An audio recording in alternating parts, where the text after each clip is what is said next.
All right, 4 minutes after 10 o'clock, we have a really special presentation that we're going to bring you in just a moment. In the studio are the folks from the L. Ron Hubbard radio play called They Killed Him Dead. And we'll be talking to them right now. Joni Siegel has been with us before, but it's been a long time, like 7 years ago. And she's the producer of this. Good morning, Joni. How you doing? Good morning. Good to see you again. I can't believe how long it's been. I'm not sure why. But I know. We'll rectify that. And you guys actually do these plays all the time, right? We do. About every month, every other month. We take it on the road. Or how many plays did L. Ron Hubbard actually write? Well, he wrote over 150 stories. Now, not all of them have been turned into scripts, but probably about 40 of them are scripts. Okay. Because the theater in Los Angeles does them first, which is why we call ourselves the East Coast Theater, because Los Angeles would be the West Coast Theater. Okay, and you are located in? Clearwater, Florida. Clearwater, okay. Yep. And we can all go down and see it anytime we want, huh? Absolutely. All right. Absolutely. Robin has the information on our next story. Putting it in the spot there, or there you go, Larry. The next story is The Dangerous Dimension? Yes, it is actually the first science fiction story that Mr. Hubbard ever wrote. Is that right? Yes. And he's made a big impact in the world of science fiction. We know we work with John Goodwin out in L.A., and he sends us all the time with different authors and illustrators, in fact, for the writers and illustrators of the future. Yes. So, yeah. All right, well, let me go through the list. I'll let you do everybody's introduction, Joni. We've got actors in the studio. And tell me first, what's this story about that we're going to hear? Okay, so this is a murder mystery, but as Joe and I were discussing earlier, the bad guy is kind of sort of the guy. Well, I don't want to give anything away. I'm not going to say any more. Okay, it's a comedy, though. You don't usually think of murder as being a comedy, but this is a comedy. Oh, okay, all right. And Joe Martone, by the way, one of the featured actors today. Special guest actor, Joe Martone, station manager for WOCA. All right. Now, no pressure, Larry. No pressure. I will narrate, and then our cast includes Tom Godfrey as the police detective. Yep. And then we have Colin Toffer, who is the coroner. Okay. Good morning. And then we have Jimbo, who is doing random parts. Good morning. Very versatile actor. And then we have Kathy Swigert, who is our director, but is also playing the part of Emma Lindsay in this story. Hello. All right. Hello. Good morning, everybody. Thank you for coming in. Are we ready? I think so. All right. Let's take it away. So I'm going to start with some music, and then I'm turning my microphone off. Okay. Here we go.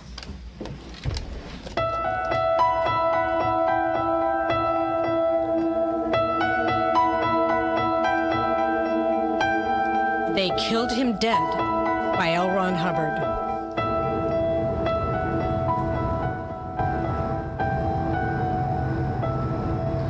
When you see a man standing with a smoking revolver in his hand, staring in sudden terror at a crumpled body, and when you see all this happen, then almost any man would say that it was murder, or at least a killing.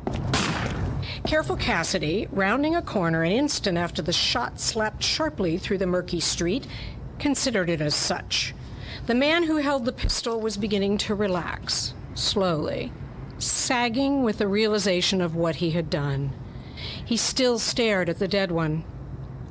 Careful Cassidy strode up and gently took the revolver from the killer's hand. He met no protest whatever.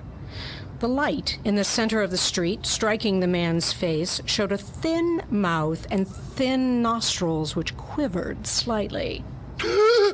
I've killed him! Careful Cassidy took out a pair of shining bracelets and deftly snapped them to the man's wrists.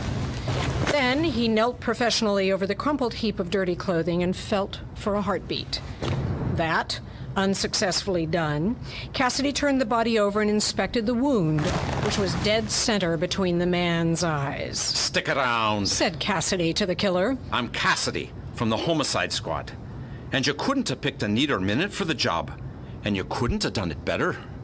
For the first time, the killer seemed to realize that another man was there. He stared down at his confined wrists and then back at Cassidy. For a moment, he must have considered running away, for he stared with some hope up and down the deserted, shabby street. But Cassidy was tough. Cassidy wore a bowler and a cigar and unpressed pants. He wasn't very tall, but he had a square face which scowled eternally, even in his happiest moments. And he had a set to his shoulders which showed determination. The killer did not run. He attacked me! Cried the man. I came around the corner, he lunged straight at me from behind the lamppost. He was trying to kill me, I tell you! You knew him, of course. The killer stared intently at the gray, unshaven face of the dead man, noted the worn condition of the clothes and the curiously rigid shoes, and then shook his head.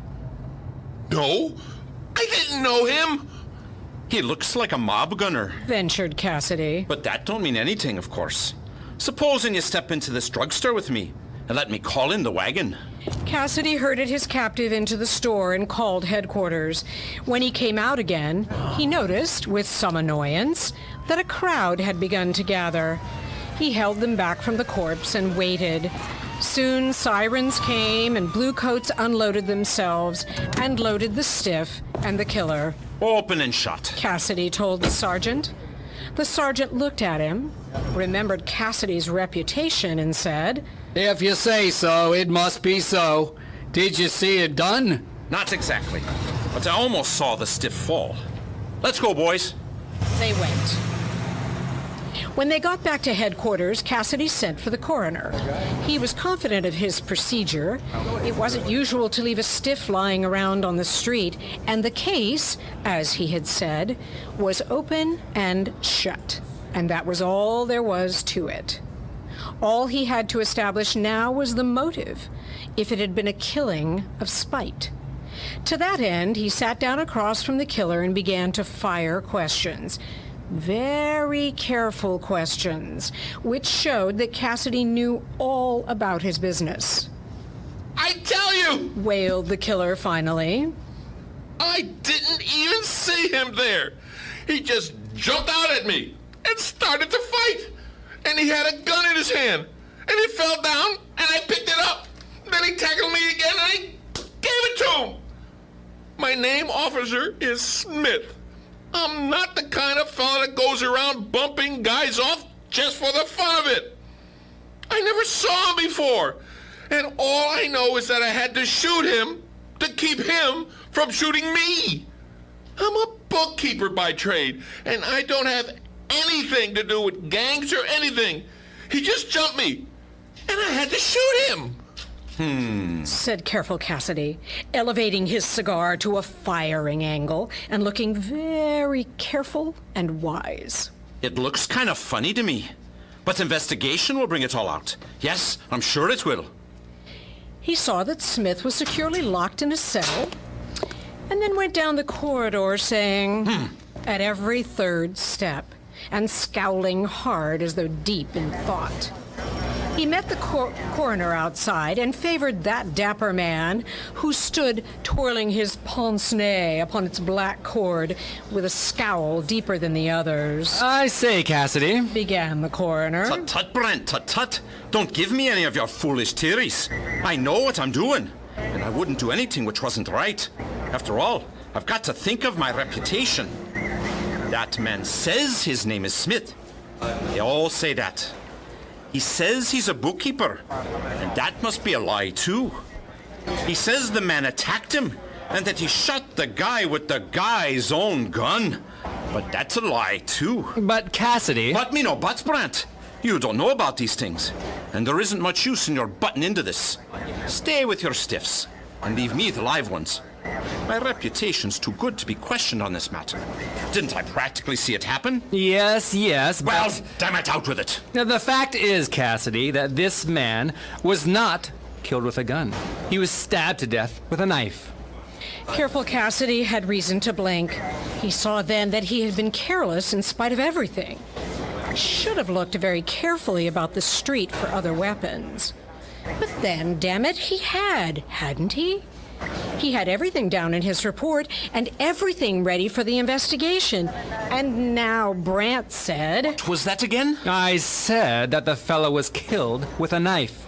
Stabbed 3 times in the back, each of the wounds fatal. As soon as I get down to the morgue, I'll have an autopsy made, and we'll know exactly how long he's been dead. Brant was beaming, twirling his glasses and looking most pleased with himself. Although Cassidy did not know it, there were many men about the station in the city who would very much have liked to see him make just one mistake. Cassidy's record was far too perfect. His luck was much too good, as was attested this night by fate's letting him step right on to the scene of the crime. What time did you see this happen? 9:13. Listen, are you sure about those knife wounds? I mean, mightn't they have... I'm certain. And the wounds are rather old, say a couple of hours at a guess.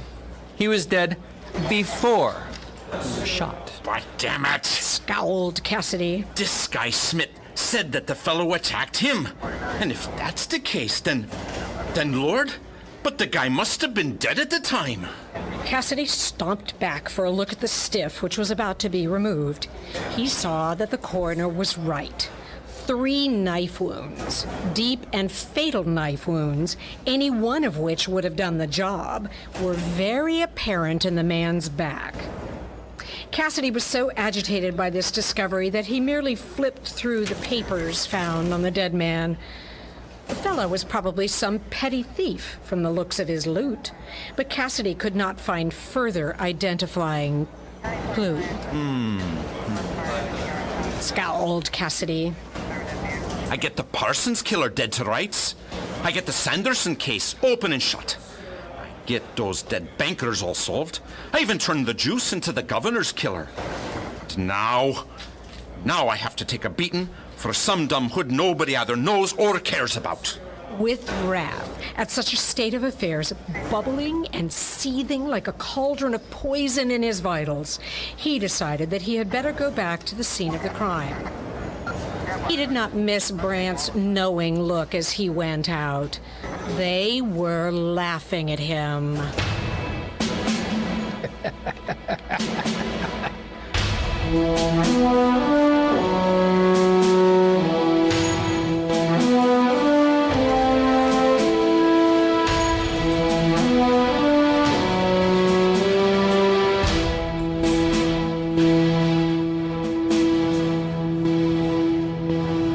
Once again, he found the dirty street. At the earlier hour, he had been on his way to Mike's palace for a glass of cold beer before bed. But now Mike was forgotten. Cassidy paused upon the corner and looked intently down at the spot where the dead man had lain. When his first scrutiny disclosed nothing, he took out his flashlight and began to explore the street on his hands and knees. Rooney, fat and big and jolly, walking his beat, came by and stood rocking back and forth on the curb, watching Cassidy's antics. Cassidy heard the patrolman's laugh and flushed. He did not reply to Rooney's question. A sudden discovery made him forget all about Rooney. He had found a trail of blood which led straight down the sidewalk. True, it wasn't very much blood, only a little drop about every 5 feet or so, but the flashlight picked them out, and Cassidy followed them in a crouch like some bloodhound upon the trail of an escaped convict. The drops led up a flight of steps, and Cassidy, upon inspection, discovered that he was at the side door of a Greek restaurant. The place looked to be of somewhat evil reputation, if a quantity of dirt and the smell of decaying slops were any indication. Cassidy entered and saw that there were no patrons. Only the owner stood guard, wiping his hands nervously upon a dirty apron and staring at Cassidy out of sucked-in eyes, which appeared to be carefully packed in larded cotton. You want something to eat? Nah. Said Cassidy, scowling like a storm cloud. Cassidy, from the homicide squad. The Greek began to shake. He dropped his apron and began to twist at his mustache. But why do you come here? I know nothing about it. I don't know who... He knew then that he was giving himself away. Cassidy went across the room and took the Greek's arm. Cassidy was scowling terribly until it looked as though his face would explode and spatter the room with screaming fragments. Carefully, Cassidy began to lead the man toward the stairs. The Greek went willingly enough, so Cassidy changed his direction. He went toward the kitchen, and the Greek recoiled as though Cassidy had faced him with a ghost. Relentlessly, Cassidy led on. The Greek pulled back harder and harder. Cassidy stopped, and the Greek relaxed. Cassidy started again, and the Greek drew back. It was a silent battle without any great effort. It was merely a mind reader's trick, getting a dupe to lead the way to a hidden object. The process led Cassidy out the rear door and into a court which looked like a cube of solidified coal smoke, hemmed in by 8-foot gray walls. Now the Greek began to blubber, and Cassidy scowled in triumph. So this is where you did it. Said Cassidy, prowling about the place and snooping into the corners with his flashlight. The Greek stood in silent palsy, kneading his pudgy fingers, and when Cassidy spotted a patch of blood, he could stand it no longer. He cracked with a sound like a bursting paper bag. I had to do it! Yelled the Greek. I had to do it. I don't try to cover anything up. And it ain't no crime to stay alive like I did. Cassidy poked methodically through the trash and finally unearthed a lethal-looking butcher knife, which he handled delicately, his handkerchief protecting any possible prints. Now talk.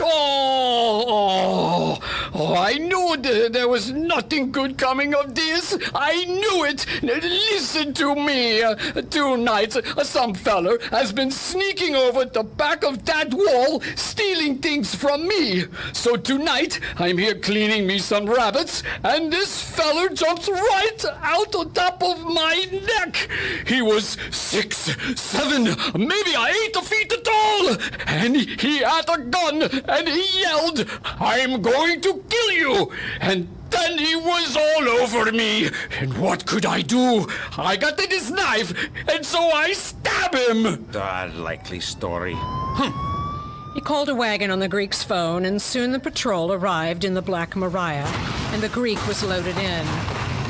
But this time, Cassidy was more careful than before. He examined the spikes on top of the wall and found a piece of torn cloth the same color as the dead man's coat.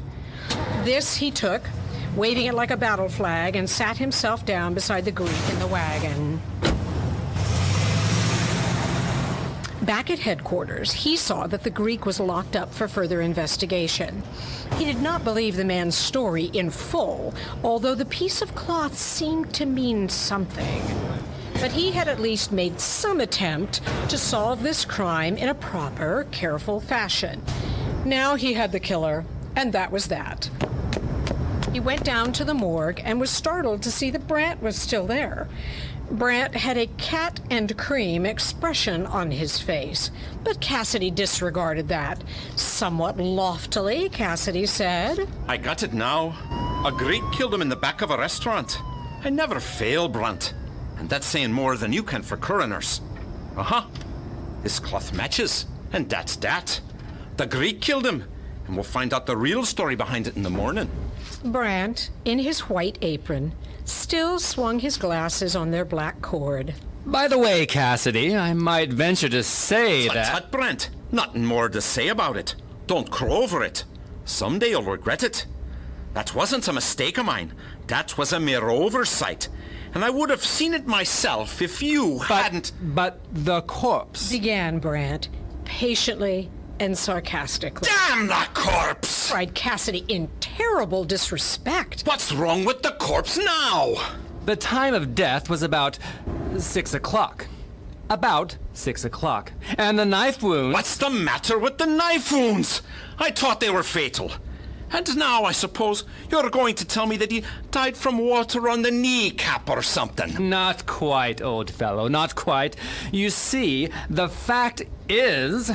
Brant stopped and flavored his words with honey. The fact is, my dear fellow, that the knife wounds were not fatal. Could not have been fatal.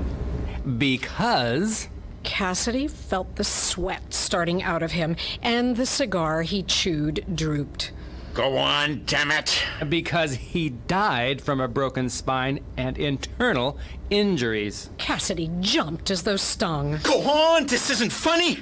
What do you think I am, a school kid to believe all that? Spine me hat. I got the man who did it, and that's all there is to it. No use to bluster, Cassidy. No use at all. Said Brant sweetly. I have just now discovered that 4 vertebrae are smashed and that the back was terribly bruised. The blood from the knife wound was not active and flowing. Perhaps it might have dripped a little, but the age of the wound showed that they were made on a corpse, not a live man. You see, such a wound would bruise, and in this case, there is no bruise about the knife wounds. You can't bruise a corpse, old chap. The spine was broken in a long fall somewhere about an hour before the knife wounds were inserted.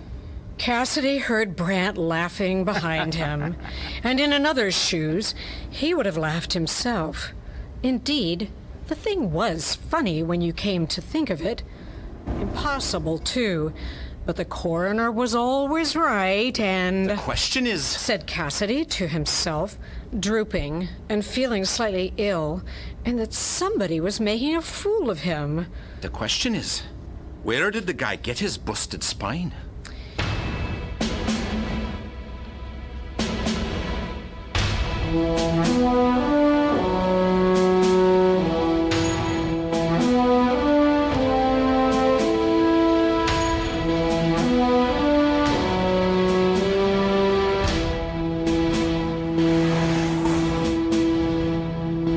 Took himself back to the restaurant and found that the Greek's wife had taken over. He had nothing to say to her, although she had plenty to say to him in a high, shrill voice, which cut like the Greek's butcher knife. Cassidy stumped about the court, pulled up a box, and again examined the stone wall. But he could find nothing there except that this court was backed by another court. He thought that over. To get into the Greek's backyard, a man would have to go through the house beyond the other court. Therefore, reasoning simply, the dead man must have come out of that house. Cassidy dropped over into the other yard. He was feeling tough again, and he paused to light a new cigar. He set his hat at a frightening angle and thundered upon the basement door. After a long wait, a face peered timidly at him. Cassidy elbowed his way into the room. I'm Cassidy, the homicide squad. Who are you? I am the janitor, and... The small, white-faced man looked very nervous. He was bent over from work, and his face bore heavy lines of worry. His eyes were all washed out. He looked like some cast-off winter coat grown too threadbare for use. Said Cassidy with his best scowl. What's the matter with you? A slight chill. I stayed out too late last night, but maybe you want to see the doctor. And where is the doctor? The janitor led the way up a long flight of back stairs. They came out upon a dingy landing. By the light of a small yellow bulb, they could read "Doctor" upon the door at the head of the front stairs. The janitor's nervousness was increasing, much to Cassidy's satisfaction. The janitor knocked. Presently, a tired-looking woman came and told them that the doctor had been out all afternoon and would not be back until late. But you can wait there on that bench if you want to. Cassidy wasn't interested in benches. He was interested in the janitor. Cassidy prided himself upon his remarkable luck. As soon as the woman was gone, Cassidy confronted the man. Why? Said Cassidy, in a voice which shook the flimsy walls. Why did you do it? A shot in the dark, thought Cassidy behind his scowl. The janitor cringed and looked involuntarily down the front steps. Cassidy also looked. He saw that the railing at the bottom had recently been patched. He went down there and saw that the glue was still wet. He also noted that the carpet tacks were ripped out in 2 places on the stairs.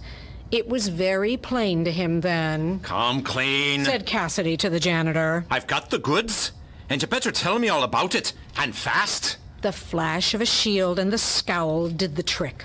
The janitor wilted. I tell you. Whined the man, all bent over with woe. That it was all an accident. I came up here to clean up, and when I went down again, I passed this landing, and a man was sitting on the bench. I tripped on him, and he suddenly jumped up and grabbed me and tried to throw me down. But I fought him off, and when I did, he stumbled and fell all the way down. When I got down there, he was dead. Ah, likely story. Sneered Cassidy. You murdered him. And I'm gonna find out why in the morning. You haven't got strength enough to shove a big guy like he was down those stairs if he didn't want to go. You're under arrest, so come along quietly. Without further questions and with great determination, Cassidy dropped his nickel into the payphone in the hall and called the wagon. Say, Said the desk sergeant. do you think we got nothing to do but grab up your killers? There was a slight laugh in his voice, and Cassidy took it ill and began to say things, but the sergeant hung up, and soon the patrol wagon came. Cassidy saw to it that the janitor was locked securely in his cell. Cassidy was beginning to get a little bit worried about the way he was filling up the jail. But then, the occasion seemed to demand such a thing. There was something ominous behind all this, and in the morning... Brant came out of an inner office. He had been waiting, although the hour was late. Brant was smiling again, and Cassidy almost bashed him one. By the way, Cassidy, you know that man you saw shot this evening? Kenneth! Cried Cassidy in agony. He knew what was coming. He could hear them snickering in the squad room. Careful Cassidy was making an ass of himself, and he knew it. Well, I'm sorry about my misinformation, Cassidy. Continued Brant. I should have made a more thorough investigation beforehand, but you've been so impetuous that... Damn it! I have not. I've been acting on information you gave me and... Words failed him. He knew what was coming. I was somewhat astonished when I found that there were no bruises to mention in spite of that spine trouble.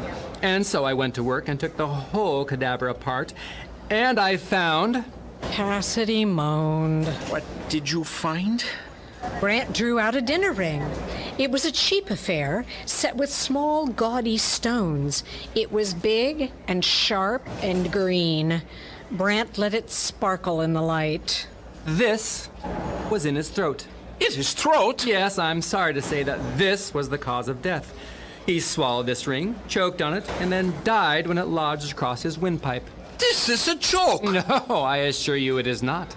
I found this ring only when I discovered that his blood had rushed to his head and that he had collapsed lungs. Then I looked for the ring, and here it is. Cassidy staggered out of there.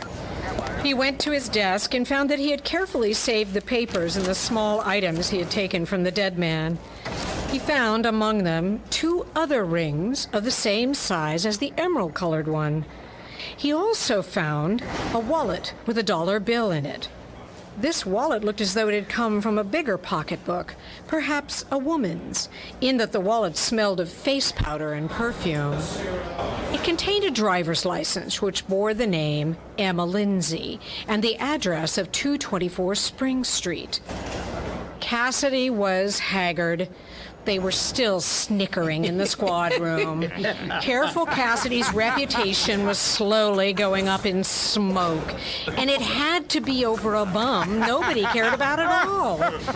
Why the hell had he ever come onto the scene in the first place? It was getting late, and Cassidy decided that he had better take a taxi. He wanted none of the patrol cars because he knew that the radio cops would laugh at him all the way. He went back into the murky night and rode sullenly to 224 Spring Street. He had the wallet in his hand when he rang the bell. A beefy, red-faced, and overbearing man answered the door. His whole attitude was a threat, and he seemed about to demand that Cassidy take himself elsewhere at such an ungodly hour. But Cassidy, cigar tilted up, and feeling better already, beat him to the draw. Cassidy shoved the pocketbook under his nose. I believe this belonged to Mrs. Lindsay. The man's eyes protruded as though pushed out by terrific mental pressure. He fell back from the door, and Cassidy took that as a permission to enter. A woman was standing in the hall staring at him. She was as timid as her husband was overbearing. She was dressed in house clothes, which were somewhat gaudy. She was the kind who hopes to hide a timorous heart by a loud exterior. I brought you back this wallet. I'm Cassidy of the Homicide Squad. She took the purse as though it were hot. Her husband still held open the door, but Cassidy did not take the hint. Cassidy drew the dinner ring out of his pocket and held it out. With a small gasp, she seized upon it, and then, as though afraid to leave it lying about, slipped it quickly upon her finger. It fitted perfectly. That's fine. Said Cassidy, beginning to scowl. He drew the dead man's gun from his pocket and shoved it at the man. Ever see this before? No! Shouted the man. No! That's fine. Then it's your gun, perhaps. The woman began to weep. She clutched at her husband's arm and moaned. We've done nothing wrong. We didn't mean to. That's all I wanted to know. So you did kill him? Oh, there's no use putting on an act for me. I know all about it. All about it. You're coming down to the station house with me for questioning. No, wait! Thundered Lindsay. I'll tell you all about it. There's no use in your... But Cassidy already had the wagon on the phone, and he ignored the jibes which came back to him through the earpiece. The driver saw it was Cassidy, and when he arrived, he chuckled. The driver had a perfect right to laugh, but Cassidy's scowl was horrible to behold. Still the same corpse? Said the driver. Cassidy didn't answer that, and they safely arrived at headquarters. Brant was still there, grinning. Cassidy planted himself and his cigar belligerently before the coroner. You find that he was poisoned yet? Demanded Cassidy. No, he choked to death. I'll bet it was poison. Sergeant, get these people out here. I want to do some questioning. Smith, the bookkeeper, came, followed by the shivering Greek, who in turn was followed by the janitor. All three of them stood nervously in the bullpen, waiting for Cassidy to start. Now, Said Cassidy, turning to Lindsay and his wife. what happened? And tell it straight, or... Lindsay began to talk in a heavy voice, but his wife interrupted him. Well, I was in the kitchen, Said the woman. and this man came around to the back door and asked me if I had something to eat. He was a big, tough-looking man, and I thought I'd better do what he said, and so I started to get him something. He came in and sat down and grumbled when I said all I had was some bread and butter and milk. He said I better have more than that or he'd fix me. It was about 6 o'clock, and I thought my husband would be home any minute, but he didn't come right then. And this man kept getting uglier and uglier, and I saw I couldn't hold him off anymore. My pocketbook and my rings that I'd taken off to get supper were lying on the shelf, but I didn't think much about it. I was worried because this man looked so tough and talked so horribly. I made some excuse and went out into the other room, intending to phone for the police, but I met my husband coming in. I told him, and right away he got his revolver out of the desk, and with an awful yell, he charged out into the kitchen to drive this man out of the house. The man must have heard him coming, because when I got there, I saw that the man was standing with his hands over his head, and my husband told me to search him and make sure he hadn't stolen anything out of the place.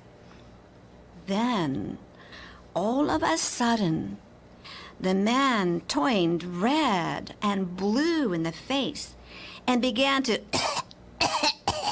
cough and doubled up on the floor and writhed something awful.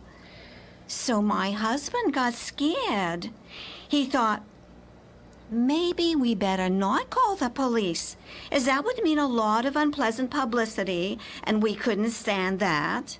And so I said, we better take him around the corner to the doctor's as fast as possible. The man was still alive when we got there, we thought. But all of a sudden, I realized he was dead. And Hoyman, that's my husband, he said we better not have any dead man with us. So we put him on the bench at the top of the steps and ran away. Nobody heard us or saw us. Aha! Said Cassidy, scowling and gnawing on his cigar. Just as I thought. He must have stuck your ring in his mouth to hide it, and then choked on it. And now you. He said, turning to the janitor. Honest, it was just like I said. Quavered the old man. Except I guess I made it sound kind of wild because I just touched him and down the steps he went.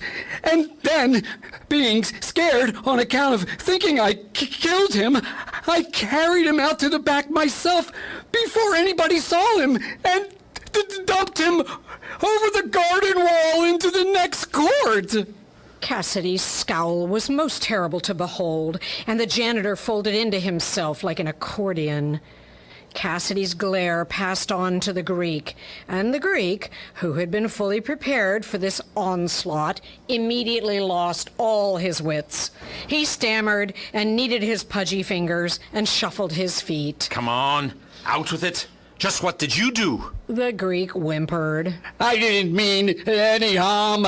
It was just like I said. I was so scared. I'd raised my knife when he hit my back, and I let him have it. And then I saw his gun. Honest, I saw it. And I thought he was going to shoot me. How about that gun? Thundered Cassidy. Lindsay averted his gaze. I thought maybe it would look bad if I had a gun in the house, so I put it in his pocket. Go on. The Greek marshaled his courage again and said, I knew if I called the police, then my business might maybe be ruined. And so I thought maybe it would be best, perhaps, if I took him down the block and stood him up against the lamppost. I shoved his gun back into his pocket, but his coat was torn and it wouldn't stay. And then I beat it. And you. cried Cassidy to the bookkeeper. Honest, I didn't mean anything. But a couple of fellows I owe money. So they said to get me. And I touched this guy when I came around the corner, and he sort of slumped at me. I guess he sort of slumped. I thought he jumped. Honest, I did. And so I socked him in the jaw, and the gun clattered, and he kept leaning on me, and I kept slugging him, and finally, he almost had me down, and there was a gun, so I shot him. Cassidy patrolled the bullpen for 5 minutes. 5 sets of eyes followed him anxiously. Finally, Cassidy came to a decision in the case. He couldn't hold 5 people for one death, and you couldn't hold a man for defending his own house, especially when the dead man had actually committed a sort of suicide. They would all have to explain themselves later, but the judge would let them off. Cassidy himself couldn't see any crime except their failure to call in the police, and that was small enough. Careful Cassidy had solved it at last. He up-tilted his cigar, adjusted his bowler, and for once he smiled, because, after all, the situation was funny. Go on home, you people. Go on, clear out. He ordered. They went, talking excitedly amongst themselves, immensely relieved. In the squad room, Cassidy told them the story. Brant was still there, and Brant laughed the hardest of all. Careful Cassidy beamed. They weren't laughing at him. They were laughing with him. For a while, Said Careful Cassidy. it looked like I'd have to arrest every man in town. Luckily, I came along when I did, or I would have had to, I guess.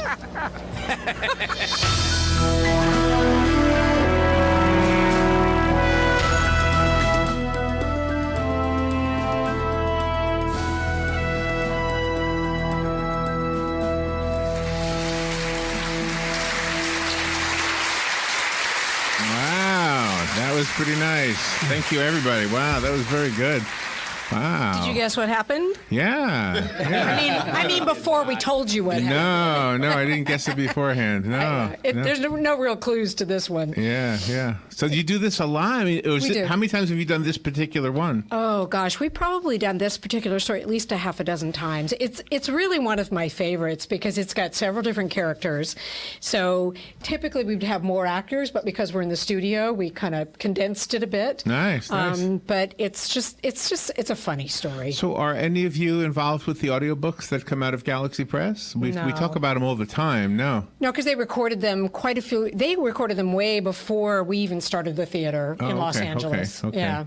So that could be a potential a pool of talent for a future book then. It could be, and typically when Galaxy Press comes out from Los Angeles, if they're going to do any type of a performance, they do contact me and call upon my actors. We've all done performances with them before. Nice, yes. Yeah. I was sent Battlefield Earth and listened to the whole thing. Wow. Isn't that the most amazing Took a audiobook? couple of months, I think, ever? to hear the whole thing because I would listen to it to and from work. And It's like listening to a movie soundtrack. It is It's absolutely like a movie amazing. sound, yeah. It's really amazing.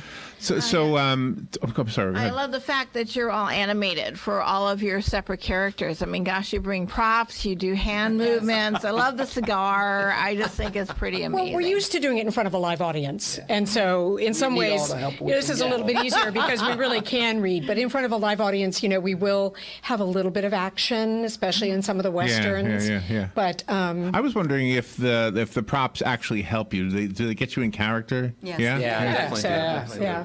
And the chef's hat has to come on and off because you were playing many different parts, huh? I know, right? Exactly. You know what? One of the things that struck me was the accents. It seems like you're able to go in and out of different dialects. Thank you so much. I really appreciate the compliment. Oh, yeah, and you can sit over there if you want to. So if you ever do like radio interviews, you could be like from New York with one call and Oh, then yeah. London another call. Oh, yeah. I used to say, exactly. this person's busy. May I take a message? Hello? Yes. So how long have you all been doing this? Is it new for any of you? It seems like you're all We're seasoned. seasoned. Well, the theater started in May of 2011. I think probably in order, I think Colin probably came next, and then Kathy came on as director. I finally strong-armed Tom, who is also my singing partner, to be in one of the stories. And then Jim came on board, and he's been amazing. Jim has done a lot of community theater, actually on the east coast of Florida, and now he and his wife have moved to Clearwater. But he's done a lot of shows. In fact, the next show, The Dangerous Dimensions, Jim is going to direct that one. And I get to be in it. Kathy's going to be in it, and Jim is going to direct it. Nice. So do you when you do the shows, do you sing? I'm just curious what you just said there. Your singing partner. I typically do. We typically set up the whole show where I'll give a little bit of an introduction on the stories and the fact that in the 30s and 40s you didn't have television, you didn't have the internet, and so a lot of the entertainment was radio and reading, and so this is a combination of that. And then I will we have an on-air sign, just like you do, and I'll put it on and we'll pretend like we're on air, and then I will say, and to start you out, there will be a couple songs from the in-studio chanteuse, Miss Joni Siegel, and then I'll sing a couple songs that are appropriate. If it's a Western, I'll do some Western tunes and like that. And Joe, how did it feel for you to be part of this group? Because it We're was a ready to recruit surprise. him, by the way. He's coming on board now. I've always said, they said seasoned performers. It kind of goes with a bunch of hams. Seasoned. That's right. They just fit right in there, you know? Well, Joe won't brag about himself, but he's done radio theater up in North Carolina. He's an amazing singer. That's right. We did a Christmas album a few years ago. The best song on that whole album was his rendition of Mary Did You Know? I think it was the one, right? Yeah. Oh, awesome. Yeah. Well, I want to recruit him for one of our shows down in Clearwater. We're going to get Well, him when you down do, to do we're that. coming to watch. Absolutely. Can I say something there, Joni? Absolutely. Because I used to drive from Daytona Beach to Clearwater when I first started with the theater. Wow. So the 2-hour drive, Joe might be thinking, nothing. Oh, listen to him. Listen. I God, used to drive 4 hours. Actually came through Ocala and went down 75 just to do the rehearsals. And the other thing is, every March or February, we do a show at the Villages, and that would be a perfect That's one closer, for yeah. you That'd be a to good participate in, and easy for you guys to I come had and fun there. watch. So help me understand the mechanics, I guess, of acting for radio as opposed to, I mean, what we just did right here, obviously you're sitting. When you're on the stage doing a radio play, are you acting, moving around, that kind of thing? Somewhat, but not. More so But they than- have music stands because they're still reading the script. Okay. And so, and the one thing that's very different is when you're acting on stage, if I were having dialogue with you or with Robin, I would look at you. When we do this type of performing, everything is straight to the audience. Yeah, right. So that's our studio audience that's there. So we do all of it straight out. How much rehearsal do you have before the actual show? Usually about 4 or 5 weeks. We Wow. have a set show. And Joe had one day, I think. Yeah, there you go. And it was brilliant. He would say just one day. I had to About 4 weeks. We'll meet once a week. Yeah. So it's really about 4 rehearsals. Yeah. 4 or 5. The whole thing. And also as the director, I try to, I want to bring a show to the audience because there is a visuality that goes with this show. So we do blocking where they come downstage in front of the mics, and we'll have shootouts and fist fights that are coordinated with the sound effects. So, and it's very entertaining for the audience, and they love it, especially if you hear pow, you hear the sound effect, and you see the fist hit the face at the same time. And we work very hard on that choreography. Make that happen. Exactly. Who doesn't me as a test dummy? You're so welcome. I've got a question for you though. You said sound effects.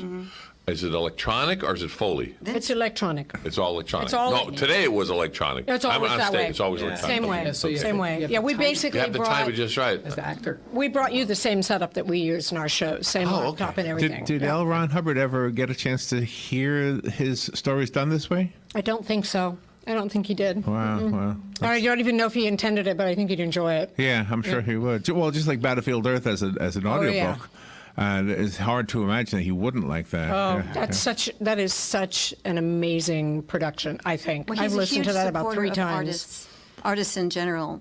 L. Ron Hubbard is very, very strong in the Oh, there's no support of in my mind. There's no art. question. I mean, the whole you'd love idea it. that the writers and illustrators of the future contest is free. I have told this audience, anybody out there who's an author who writes science fiction or fantasy, They have to apply. This is not just a contest for the sake of winning, but it's a contest for the sake of connecting with people in the business who can actually maybe help you further yourself in the business. And getting published. I mean, all of those authors that Absolutely. win that contest, they get published, and the Right, illustrators right. get published. And Yeah.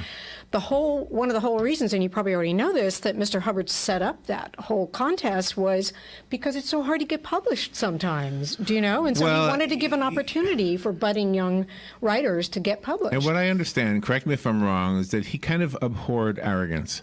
And he saw arrogance Say that. in show business, he saw arrogance in the publishing field, and he wanted people who just really were talented to have an opportunity without having to push against that. Absolutely. Exactly. Absolutely.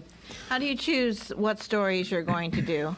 Well, like I said, he wrote over 150 stories, but we are somewhat limited to the ones that Los Angeles has done because they create the sound files and I see. they turn the story into what you see there, the script that has the different cues and things. So I think there's about 40, and I just get a spreadsheet, and then Kathy and I kind of sit down and look at the ones that we would like to do. When we do, we've done a lot of stories in schools, and one of the favorite ones is actually the Western we did for you folks, which was When Gil Hooley That was was in fun. Flower. That was fun. Because it's got a song, it's got a girl, it's got a guy with a helmet on his head, which, by the way, Colin made, the helmet with the holes in it. Really? Wow. And it's Wow. got, mock fist fighting. So there's a lot of action. So it's really a fun story for kids. So So we kind of try, the ones that we do on a regular basis, we try and do new ones so that we can just do something different. The other day we were talking to you about John Goodwin, the president of Galaxy Press. Can you see that screen right there? You know, we had him as a guest one time. And the only picture I could find was this one. Let me show you. This is him. I think he's at a Comic-Con. He's got a spider and a scorpion hanging out of his mouth. Wow. So that was my picture of John Goodwin when he was on that day, because he was on by way of the phone, of course. So. Okay, that's just funny. I'm going to tell him I saw that. And you also hold open auditions, too, because I know do. you send us the press releases. Yes, and we do. love that. Yep, we do. Our shows are free when we do them. And, you know, we like to go into schools because one of the things we're promoting with this is reading. Oh, nice. Because these stories Can't are do it without so reading. easy Yeah. to read. Yeah. And these we call them the Golden Age stories because the time when he wrote them was considered the Golden Age of fiction. Right. And there's an audiobook for every single one of these stories. And the audiobooks are not abridged. They follow the stories exactly. So they are perfect for someone maybe who's having a little trouble reading because they can hear and they can follow along in the book. Right. So we really use them to promote reading a lot. Do you know, I've always wondered, the Pulp Fiction movie that John Travolta made, was that written by L. Ron Hubbard? No. No, okay. No, in fact, But L. Ron Hubbard was known for Pulp Fiction. That was part of his do you know legacy, where the term right? comes from? I guess the paper it's written on, The right? paper it was Yeah, published yeah, on. yeah. All of those stories were published on very cheap paper in periodicals, not like the glossy magazines we have today, called pulp. That's the term Pulp Fiction. Pulp Fiction was written by Quentin Tarantino. Oh, okay. Oh, okay. So do you ever have John Travolta in your troupe? I mean, he lives right around the block. No, we have not. We would love it. We would like it, but we have not. John, if you're listening, you have an open invitation. Does he charge too much? Is that the problem? Yeah, I don't know. No, I'm teasing. None of these people, I understand, get paid. This is all volunteer. This is all volunteer. We just in case you're we just do this listening. because we enjoy it. Just in case well, thank you for doing this. This was fun. I know our listeners enjoyed it. It was very special. To hear Joe part of it, I'm sure they had a good time with that. I thought Joe was great time. fabulous. You kidding me? Yeah, Joe was fabulous. We're going to definitely recruit It was a him. lot of fun. If not for Clearwater, we'll get you the next time we do the show at the Next Villages. time. You're Next in, time, man. I'm down south. All of his voices are South recognizable. Down, yeah. He's the man of a million voices. He's also, by the way, the human Foley. He does speak in sound I effects. speak in Foley. Yeah. Oh, okay. He always makes fun of me.